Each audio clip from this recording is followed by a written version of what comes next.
प्यारे बच्चों, आइए आज हम आपको लिए चलते हैं कक्षा 8वीं भाषा हिंदी पाठ 21 सिखावन या दोहा।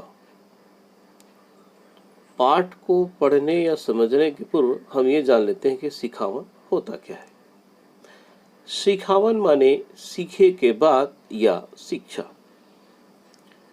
ये पाठ में संकलित 9 ठन दोहा में कवि 9 ठन शिक्षा दे हवे।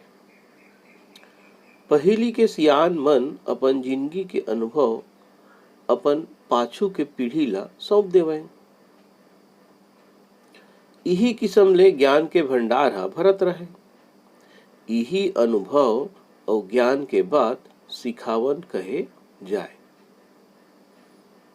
तो प्यारे बच्चों, आइए आपके समक्ष प्रस्तुत है सिखावन और उसका हिंदी अर्थ। सबसे पहले प्रथम सिखावन देखते हैं। कहोगे के रात है घपटे है अंधियार, आशा और विश्वास के चलते दिया बार। अर्थ, बुजुर्गों ने कहा है कि क्या हो गया यदि रात है और घनघोर अंधेरा छाया हुआ है। अपने आशा और विश्वास रूपी दीपक को जलाओ। अर्थात मुसीबत एवं कष्ट के समय विश्वास को कायम रखना चाहिए तथा कष्ट से उबरने का उपाय करना चाहिए। दूसरा देखते हैं। एके अवगुण 100 गुण ला, मिलखी मारत खाए, गुर तुर गुण वाला सुआ, लोभ करे फंद जाए। दूसरा का देखते हैं अर्थ। बुजुर्गों ने कहा है कि यदि व्यक्ति में एक अवगुण हो तो उसके 100 गुण भी बेकार हो जाते हैं। अच्छी मीठी वाणी बोलने वाला तोता भी अच्छे खाने के लालच में पिंजरे में फंस जाता है। अर्थात व्यक्ति को बुराई तथा लालच से बचकर रहना चाहिए, नहीं तो इसका परिणाम उसे भुगतना ही पड़ता है। तीसरे क्रम पर देखेंगे। मीठ लबारी बोल के लबरा पाए मान, पन सतवंता सतबर हाँ सत तजे परान। अर्थ, बुजुर्गों ने कहा है कि मीठा मीठा झूठ बोल के झूठा व्यक्ति इस संसार में मान सम्मान प्राप्त कर लेता है, जबकि सत्यवादी अर्थात सच्चा व्यक्ति सत्य के लिए हंसते हंसते अपने प्राणों का बलिदान दे देता है। अर्थात सच्चा व्यक्ति झूठे मान सम्मान के लिए कभी झूठ नहीं बोलता है। चौथे क्रम पर देखेंगे। घाम छाव के खेल तो होवत रही थे रोज, एकर संसो छोड़ के रद्दा नवाते खोज। अर्थ देखते हैं। बुजुर्गों ने कहा है कि संसार में धूप और छांव का खेल तो रोज ही चलता रहता है।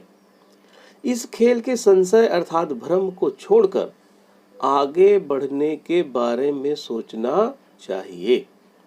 जीवन में दुख सुख तो लगा ही हुआ है, लेकिन दुख और सुख की गणना करने से बेहतर है कि हम आगे की सुध लें और जीवन में आगे बढ़ें। पांचवें क्रम पर है। लाखन लाखन रंग के फूल थे फूल मितान, महर महर जे नहीं करे फूल अबिर था जान।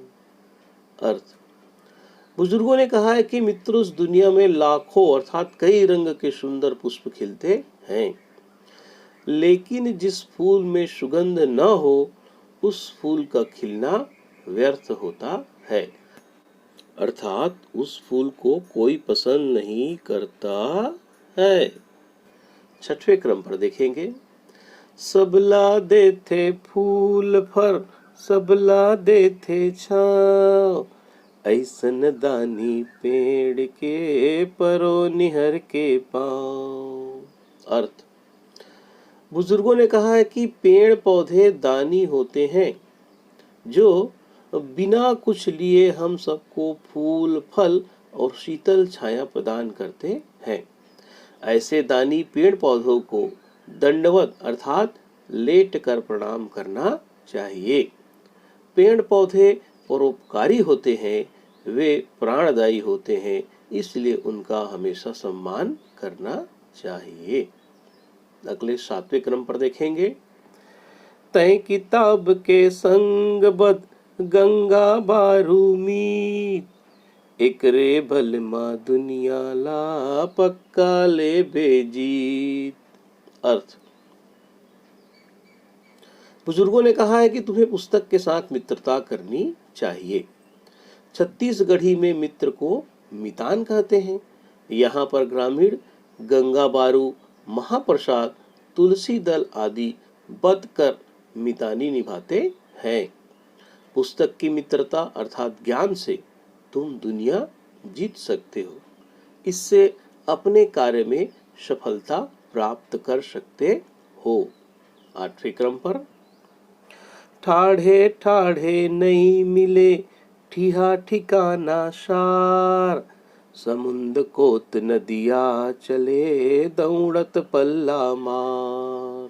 अर्थ, बुजुर्गों ने कहा है कि खड़े खड़े या बिना कुछ किए व्यक्ति अपना लक्ष्य प्राप्त नहीं कर सकता है। जिस प्रकार नदी को भी अपनी मंजिल के लिए दौड़कर अर्थात बहकर समुद्र में मिलना पड़ता है, अर्थात हाथ में हाथ धरे सफलता नहीं मिलती है, उसके लिए मेहनत करना आवश्यक होता है। अंतिम 9वें क्रम पर देखिए, हे उत्साह मन मा कहूँ पाए बर कुछ ज्ञान, कामन खेचाटी घलो पाही गुरु के मान। अर्थ, बुजुर्गों ने कहा है कि यदि तुम्हारे मन में कुछ ज्ञान प्राप्त करने का उत्साह है तो तुम उसे निश्चय ही प्राप्त कर सकते हो। मनुष्य क्या, चींटी भी अथक प्रयास से अपने लक्ष्य को प्राप्त कर ही लेती है। उद्यमी अर्थात परिश्रमी व्यक्ति ही गुरु का मान अर्थात आदर प्राप्त करते हैं। यदि आपको ये वीडियो पसंद आया हो तो लाइक करें, शेयर करें और इस चैनल को सब्सक्राइब करें। एक नए वीडियो के साथ आपकी और हमारी पुनः मुलाकात होगी। तब तक के लिए नमस्कार।